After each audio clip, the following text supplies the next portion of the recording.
وتعيين محمد بن طغج واليا عن مصر والشام. وبيطلب محمد بن طغج من الخليفة العباسي إنه يطلق عليه لقب الإخشيد، والكلمة دي بترجع لبلاد فرجانة ومعناها هناك ملك الملوك، ومن هنا بقى اسمه الإخشيدي.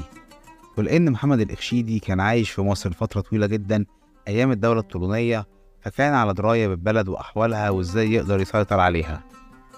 وأول حاجة اهتم بيها كان الجيش، وإنه يقضي على نفوذ القواد اللي حواليه عشان محدش يفكر إن هو ينقلب عليه، وفعلا بيتمكن من دوت.